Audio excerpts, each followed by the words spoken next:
দিন দিন বহু মানুষ মুসলমান হচ্ছে, কিন্তু দেখছেন এটা কিন্তু রেভলিউশন হচ্ছে, ইসলামের দিকে মানুষ আসছে। যত আক্রমণ হচ্ছে ইসলামের দিকে তত বেশি মানুষ ইসলাম কবুল করছে, আলহামদুলিল্লাহ। আল্লাহ পাক বলেন সূরা মুহাম্মাদের মধ্যে, ওয়া ইন তাতাওয়াল্লাউ ইস্তাবদিল কওমান গায়রাকুম সুম্মা লা ইয়াকুনু আমসালাকুম।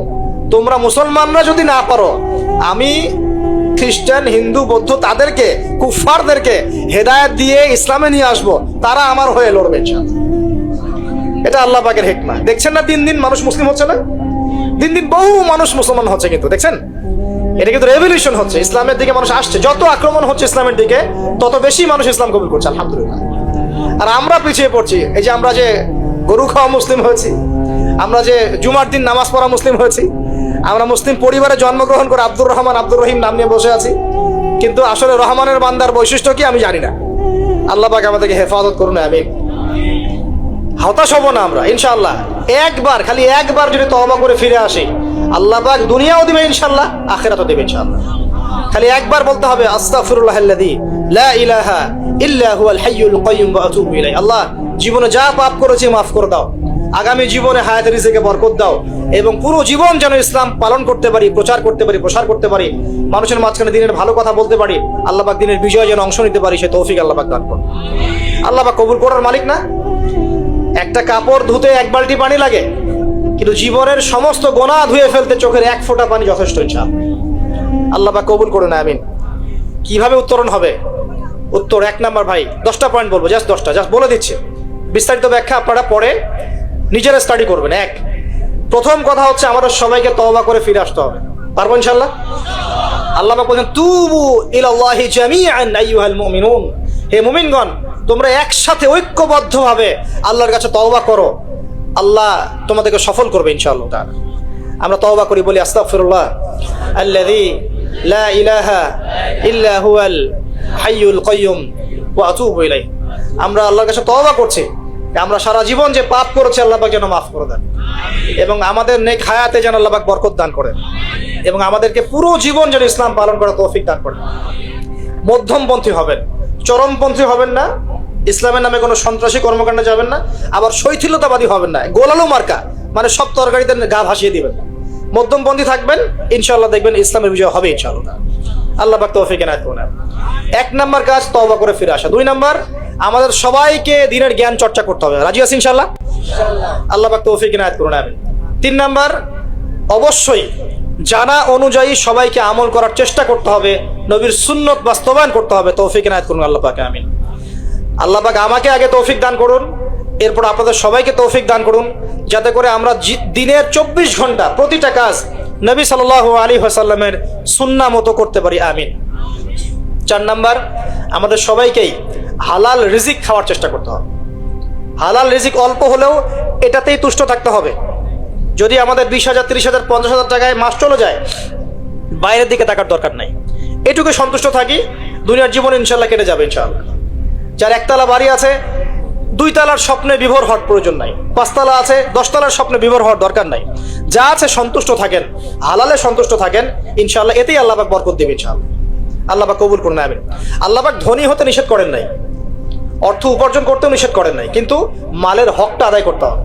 আত্মীয়দের হক, পরিবারের হক, প্রতিবেশীর হক, যাকাত, ওসর, ফিতরা, দান সদকা, এই যে দিনের জন্য ব্যয় করা রিজিক থেকে, এগুলো আদায় করলে আপনি ধনী হতে কোনো সমস্যা নেই। বরং উসমান গনি রাদিয়াল্লাহু আনহু কি করেছিলেন? তাবুক যুদ্ধের দিন 30,000 সৈন্যের মধ্যে 10,000 সৈন্যের দায়িত্ব একাই নিয়েছেন। সুবহানাল্লাহ। 3 মাসের যুদ্ধ, মানে 3 মাসের পথ, যাওয়া আসা 3 মাসের পথ, ওই সময় তো এত ফাস্ট ছিল না। 3 মাসের যাওয়া আসার রাস্তা, 30,000 সৈন্য, 1/3 খাওয়া পরা অস্ত্রশস্ত্র সব দায়িত্ব নিয়েছেন একজন ব্যক্তি, উসমান রাদিয়াল্লাহু আনহু। তাহলে কত বড় ধনী ছিলেন চিন্তা করে দেখি একটু। কিভাবে ধনী হয়েছেন? সুদ খেয়েছিলেন না ব্যবসা করেছেন? এই দেখেন, ইয়ামহাকুল্লাহু রিবা ওয়া ইউরবিস সাদাকাত।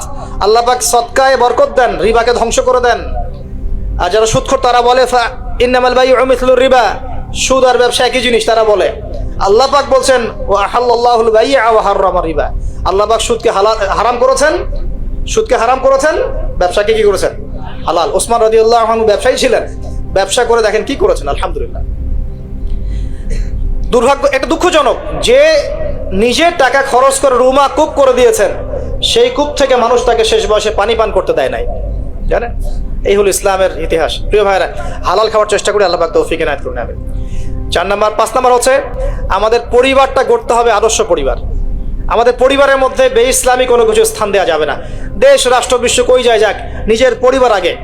আমার ছেলে কি করছে, মেয়ে কি করছে, স্ত্রী পর্দা করে কিনা, বাসায় তালিম আছে কিনা, বাসায় সবাই নামাজে কিনা, এই বিষয়গুলো খেয়াল রাখতে হবে। একদম গা ভাসিয়ে দিবেন না, ছেলেকে স্মার্টফোন দিয়েছেন, ব্যাস ছেলে বড় হয়ে গেছে। মেয়েকে বাইরে বের করে দিয়েছেন, কোথায় যাচ্ছে কি করছে খোঁজ নিচ্ছেন না, এগুলো খারাপ। অ্যাক্সিডেন্ট হয়ে যাবে, পরে আফসোস করে পস্তায় লাভ হবে না। আল্লাহ পাক বোঝার তৌফিক দেয়। স্ত্রীকে নসিহত করবেন, বাসায় তালিম, আপনি বাসার কর্তা, বাসায় হাদিসের বই নিয়ে আপনি পড়তে বসবেন, স্ত্রীকে নিয়ে বসবেন, মেয়েকে নিয়ে বসবেন, ছেলেকে নিয়ে বসবেন, বসে আপনি হাদিসের বই পড়বেন, তারা শুনবে, আপনি কোরআন পড়বেন, তারা শুনবে। পারিবারিক তালিম চালু করতে হবে, আল্লাহ পাক তৌফিক দান করুন। তারপরে আরো যে কাজগুলো, সেটা হলো আমাদের সবাইকেই কমপক্ষে পার্ট টাইম দাওয়াতি কাজ করতে হবে। ফুল টাইম না হোক, কমপক্ষে পার্ট টাইম সবাইকে দাওয়াতি কাজ করতে হবে। রাজি আছেন ইনশাআল্লাহ? দাওয়াতি কাজ করতে গেলে 2টা সুন্নত। 1, সৎ কাজে আদর্শ করতে হবে, অসৎ কাজে নিষেধ করতে হবে। শুধু সৎ কাজে আদেশ করলাম, অসৎ কাজে নিষেধ করলাম না, এই দাওয়াতে খুব একটা ফল হবে না। এই দাওয়াতে কি হবে, দুনিয়ার জীবনে কোনো বালা মুসিবত আসবে না। শুধু সৎ কাজে আদেশ করতে থাকেন, দুনিয়ার জীবনে কোনো বালা মুসিবত, বিপদ আপদ, গীবত, তহমত, সমালোচনা কিচ্ছু শুনতে হবে না। সবাই আপনাকে মাথায় তুলে রাখবে। আর যখন আপনি সৎ কাজে আদেশ করবেন, পাশাপাশি অসৎ কাজেও নিষেধ করবেন, তখন সমস্যা হতে পারে।